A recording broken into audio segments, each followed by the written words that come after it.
Chapter 4, Unit 10. Analysis. It takes on average half a second for the unconscious mind to process incoming sensory stimuli into conscious perceptions. Yet, we are not aware of this time delay. You think you see things move as they move, and when you stub your toe, you get the impression of knowing about it right away. This illusion of immediacy is created by an ingenious mechanism, which backdates conscious perceptions to the time when the stimulus first entered the brain. On the face of it, this seems impossible because cortical signals take the same real time to process to consciousness. But somehow, we are tricked into thinking we feel things earlier. One way it might be explained is that consciousness consists of many parallel streams, and that the brain jumps from one to another, revising them and redrafting them.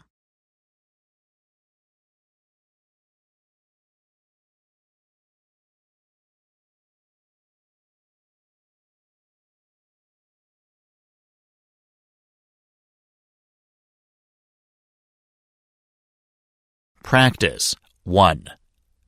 We not only absorb our moral codes and definitions of right and wrong from the group also transmits cues about cooperation and defection and what it means to act in a trustworthy manner. People are more likely to suppress their self-interest in favor of the group interest if they feel that others are doing so as well, and they're less likely to do so if they feel that others are taking advantage of them. The psychological mechanism for this is unclear, but certainly it is related to our innate sense of fairness. We generally don't mind sacrificing for the group as long as we're all sacrificing equally. But if we feel like we're being taken advantage of by others who are defecting, we're more likely to defect as well.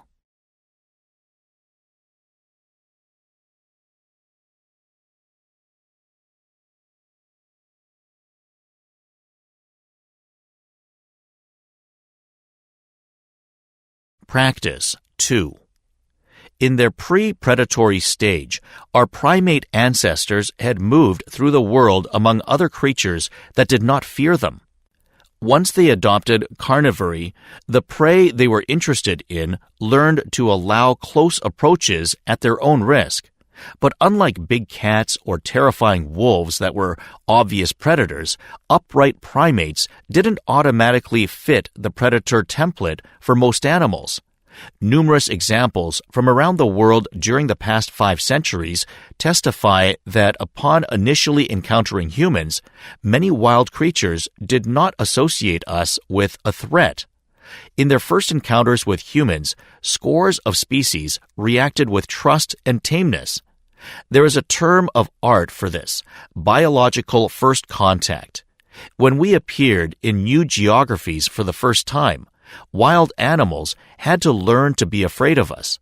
Many died standing and looking, never absorbing the lesson.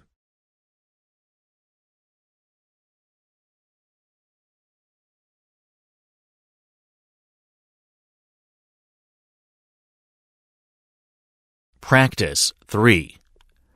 Consider the following 2 everyday linguistic expressions. The election is ahead of us, and the long winter is now behind us.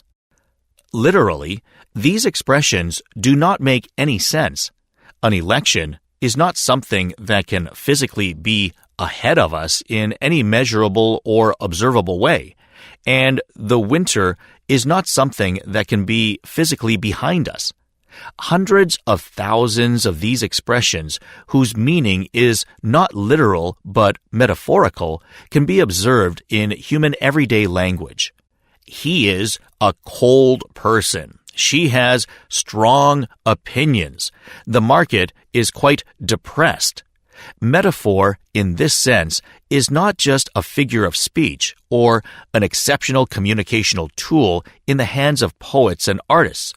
It is an ordinary mechanism of thought, usually operating unconsciously and effortlessly.